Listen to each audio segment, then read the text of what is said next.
The allotment system was a system used in Sweden for keeping a trained army at all times. This system came into use in around 1640, and was replaced in the early 1900s by the Swedish Armed Forces conscription system. Two different allotment systems have been in use in Sweden. They are the old allotment system and the new allotment system, the latter often referred to as just the allotment system. The soldiers who were part of these systems were known as croft soldiers due to the small crofts allotted to them. Originally, the allotment system was a name for a system used to pay servants of the state, like officers and clergy. It was introduced because of an often felt shortage of money, and the allotment system tried to solve this by localizing taxes, meaning that payment consisted of an individual's right to collect certain taxes. Later on, it referred to an organization created to provide soldiers to the armed forces, properly known as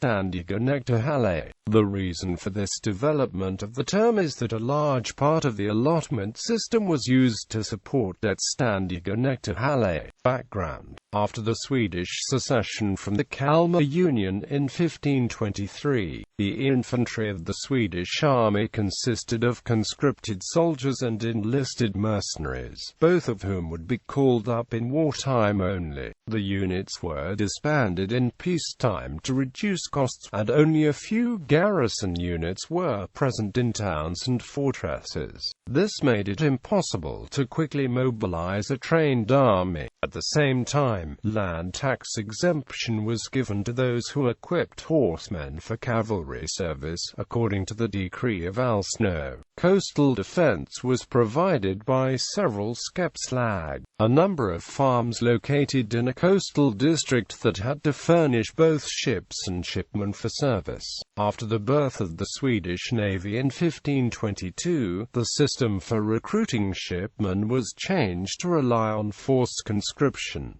Old system. In the 16th century, the system was changed with regard to both cavalry and infantry, to provide an army that could be quickly mobilized. This was still done through impressment for the infantry, and tax exemptions for those who financed horsemen. The new system gave the conscripted soldiers a means of subsistence between campaigns, by making a whole group of farmers responsible for the keep of each soldier. While the soldiers would be hired and salaried full-time if at war, they lived at home and off-duty in peacetime. This meant that it would always be possible to raise a trained army in case of war. The impressment of the foot soldiers was called Scribbling, and was based on a grouping, called a road, of 10 men from an estate or a few farms, fit for military service and between the ages of 15 and 40.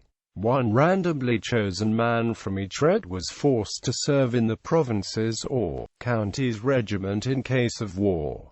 The organization of the cavalry was based on a slightly different grouping. This grouping was known as a rostol, a bigger farm or estate that could support a horseman with his horse and equipment in exchange for tax exemption. The horseman who volunteered for service was often the estate master himself or a close relative. This option resembled the medieval origin of knighthood, but no longer carried the Swedish noble status with it, as the cavalryman was not permanently stationed in war, but was allowed to remain home at peacetime. In particular cases, the estate owner received some taxes from neighbors to augment his own tax exemption. The burden of a cavalryman with horse and equipment was deemed considerable. Compensation needed to be commensurate. The infantry was organized in units of 525 men called a landsfaninger, and the cavalry in units of 300 horsemen called the landsfaner. Later on, this was changed to a company, battalion, regiment organization. The system, used and refined by Gustav Vasa and Gustavus Adolphus, was later to be known as the old allotment system. Many people disliked forced conscription, though, and the peasantry in some provinces soon wrote contracts with the state to provide a certain number of soldiers in exchange for being spared from conscription. There were a number of reasons for the dislike of the system. First, any of the 10 men in each rote could be picked to serve in case of war, which made it hard for the generals to estimate the knowledge and level of practice the soldiers would have. Secondly, the richest of the men in the rote could buy the way out, which in turn sometimes led to the 10th man being the poorest or weakest in the rote, which of course was not good for the army. The system of forced conscription also often led to desertions.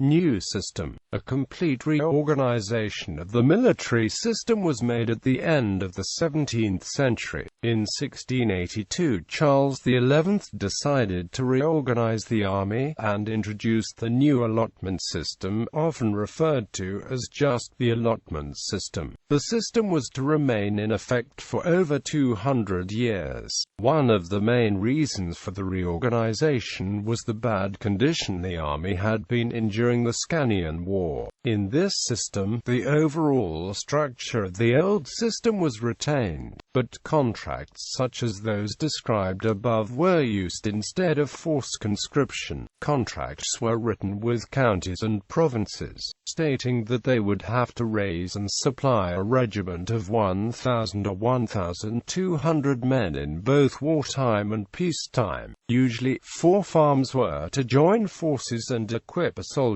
Those farms were the rote, and they also provided a croft, farmland, and equipment for 1 volunteer soldier who could then make a military career, while the rest of the men in the rote escaped conscription. The soldier's duty was to attend military drills, and in time of war was to report for duty, wherever that might be. Royal manors, farms owned by the nobility, and farms used as salary to government officials were exempted and did not need to provide soldiers to the system. The cavalry was conscripted in the same way as in the old system, with each rustall providing a horse and horseman. In later years, contrary to the early times when the rider was often the farmer himself, the horseman was a volunteer in the same way as in the infantry, and he was also supplied with a croft and pay from the farmer, who in turn gained a large tax reduction and also did not need to serve in the army. This was mainly done because it was easier to replace a fallen horseman than replace the master of the estate. Usually, the rustall was made up of only one estate, and possibly another supporting farmer. In exceptional cases, one rustall could support as many as 7 horsemen. While most regiments were allotted in the late 17th century, Dale Regiment and a few others allotted earlier, some remained outside the system, including some of the Guards regiments and all the artillery regiments with enlisted soldiers. Many new regiments of enlisted mercenaries were also raised in wartime. For example, only 1/5 of soldiers in the Swedish army at the Battle of Breitenfeld in 1631 were of Swedish or Finnish origin. The rest of the army was made up of German, Scottish and other European mercenaries. This would, however, change during the Great Northern War, in which a majority of the regiment's soldiers were from Sweden or its dominions. Allotment for the army was only applied to the countryside and not to the towns, where people were exclusively recruited to the navy. Each province had its own regiment consisting of 1,200 soldiers for an infantry regiment, or 1,000 horsemen for a cavalry regiment. Thus, a rote did not necessarily consist of 10 men fit for military service as in the old system. It could instead consist of a single wealthy estate or several small farms, all depending on the tax amount and the number of soldiers the farms or estates would be able to provide. Navy system. The Swedish Navy recruited the seamen using the same system as the army, but from coastal provinces and towns. As with the infantry, the farms in coastal areas were organized into a rota, which would each provide a croft for a Navy volunteer. Recruits only had duties on board the ships, for example as artillerymen or sailors, and were not used for other combat duties, such as boardings and landings. tasks, which were executed by army units transported on the ships. The seamen often served in the Navy 6 months over the summer of every third year. Later, from the middle of the 18th century, some of the rota in the cities would pay a fee equal to the approximate cost of providing a boatsman, instead of providing one from among themselves. There were several problems with this system, relating to the fact that a large proportion of the seamen did not live anywhere near the largest naval ports of Stockholm, Gothenburg, and Karlskrona. Many seamen had their crofts along the coast of Norrland and Finland, and thus had several hundred kilometers to travel when called into service. Originally, the seamen had to walk the long way to the nearest port, as later they were transported by horse and carriage. Even the latter method of transport, however, took a long time, and soon the state began to provide tools and materials, excepting the actual timber, to the road so that the farmers could build a large rowing sailing boat called a loggia. These boats could transport up to 25 men, and could ease the transport to the naval ports. Crofts and soldiers. Each rote in the new allotment system had the responsibility to recruit a soldier for the army, provide his croft with a patch of land, a cow, a few chickens and few pigs or sheep so he could support a family, pay him his salary, and supply him with necessities such as hay and seed. The rote also had to provide the soldier with the uniform. The croft and land located on the land of the rote only belonged to the soldier as long as he was fit for service. If he died or had to retire, the croft would have to be returned to the rote. Even if it made his family homeless, the rote in turn had to find a new recruit. It sometimes happened that a widow of a dead soldier married the rote's new recruit, as the rote was regarded as responsible to take care or also of the remaining family of its fallen serviceman. The soldier lived at his croft for large parts of his life, mostly working at the farms that supported his household, and went away to a few training camps a year, honing his tactics and skills with his regiment. When at war, the soldier could be away for years at a time, leaving all of the chores to his wife and children, if he had any. Otherwise, the rote farmers would take over the work themselves. Recruits in the early 18th century had to be physically and mentally fit, between 18 and 36 years old, and at least 172 centimeters tall. Many soldiers served in the army for more than 30 years, as there was no service time stated in the contract. Instead, being discharged required a reason, such as old age, injury, sickness, or the commission of a crime. Discharges were generally only given at general musters, held once a year, or even more sparsely, even though an interim discharge could be given by the regimental commander if the discharge was supported by the soldier. The interim discharge had to be confirmed at the next general muster. For the 1680s and early 18th century, all soldiers in a given company were required to have a unique name, to make it easier to give specific orders. This could be problematic when several soldiers had the same name, giving rise to the Swedish soldier names. When a soldier appeared before the military scribe, he was given a soldier's name, which he kept during his service.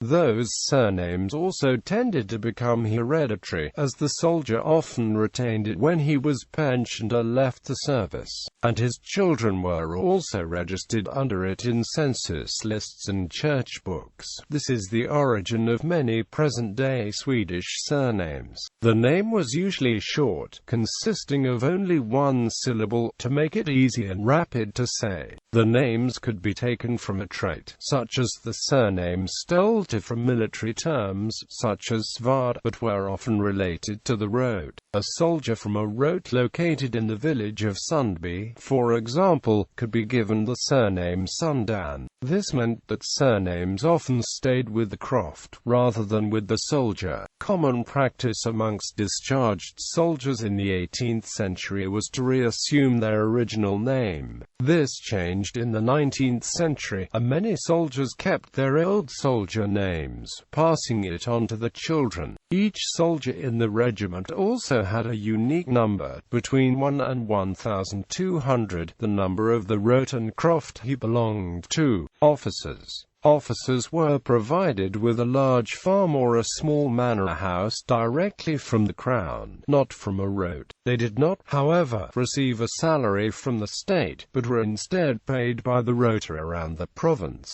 as part of the rot members' tax payments, and by farmers who worked the land belonging to the officers' farm. The officers' homes were loans, rather than outright gifts, and the size and quality was proportionate to the occupant's military rank. It was this system that was originally called the allotment system. The condition for the system to work was the reductions carried through by the state, expropriating land and farms from the nobles, which were then provided to the officers. The officers' homesteads would be located in the same part of the province as the soldiers whom the officer would command in battle, often close to the road. The officer thus knew the men he would lead, contrary to the practice in many other countries where the army officers would live on estates that were separated from the soldiers by both distance and lifestyle. Military impact. The Swedish military had a unique position in Northern Europe at the time of the new system, being the only army that did not rely only on enlisted soldiers, mercenaries or conscripted soldiers. In relation to population size, the Swedish army was also the largest in Europe.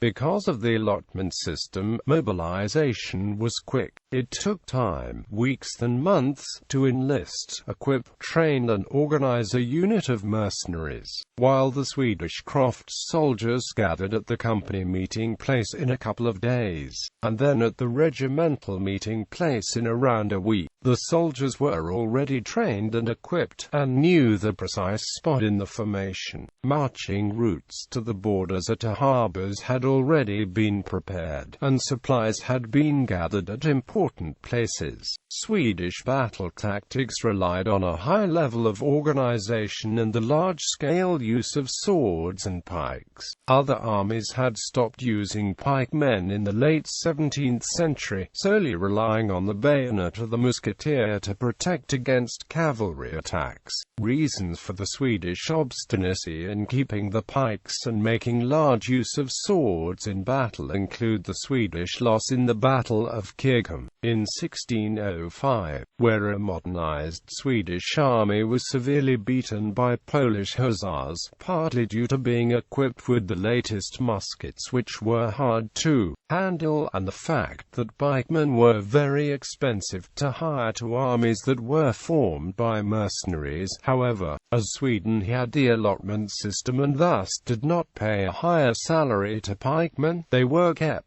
The high level of organization and morale made it possible to base the combat tactics on close combat, rather than long-range shooting. A regular attack would look like the following. When the enemy musketeers started firing at ranges up to 100 meters, the Swedish infantry would not answer but keep a swift marching pace, not stopping until the range was as little as 40 meters, where the musketeers in the back of the formation would fire their only salvo. At an even closer range, the musketeers in the front would fire their only salvo, and immediately after that, break into the enemy lines, musketeers using the swords, and pikemen using the pikes. This tactic would often result in a fleeing enemy force, which probably stood terrified when their opponents' companies were not stopped by continuous musket fire, but kept marching on towards them in sinister silence.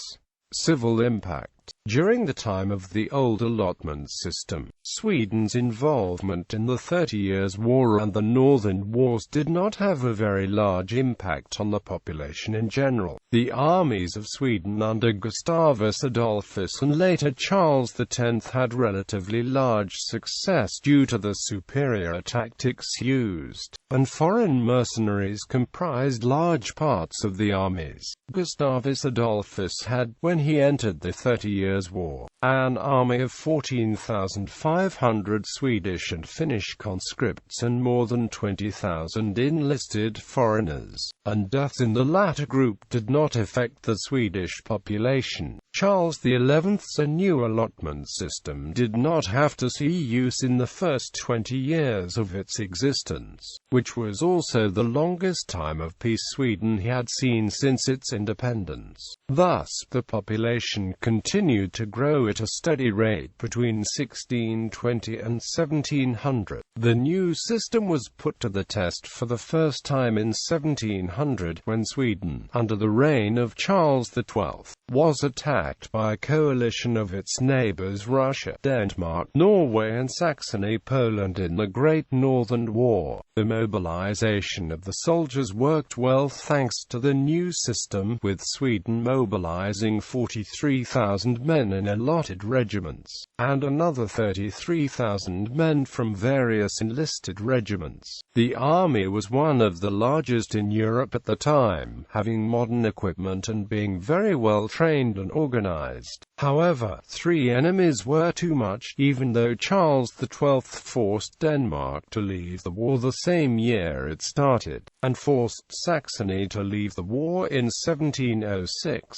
After these successful blows to the coalition, Charles XII had the opportunity to sign a peace with the remaining opponent, Russia. He did not, and this decision would have immense effects on the population. Russia's vast plains did not give Charles XII the possibility to beat his enemy with his superior army. Instead, he was forced into a war of attrition, a war he could not win. As the war finally ended in 1721, Sweden had lost an estimated 200,000 men, 150,000 of those from present-day Sweden and 50,000 from the Finnish part of Sweden. This made a huge impact on a population that before the war had barely reached 2 million. The total population did not grow during the 21 years of the war. It was even reduced, according to some sources, as the massive losses outnumbered overall births. For example, the province of Östergötland was supposed to support 2,200 crofts soldiers, making up 1 infantry and 1 cavalry regiment. Losses had to be replaced, and during the first years of the war, another 2,400 men were conscripted. After the Battle of Poltava in 1709, both regiments had to be completely re-raised. At the end of the war, a total of 10,400 soldiers had been conscripted from the province that was meant to support only a fifth, or 2,200.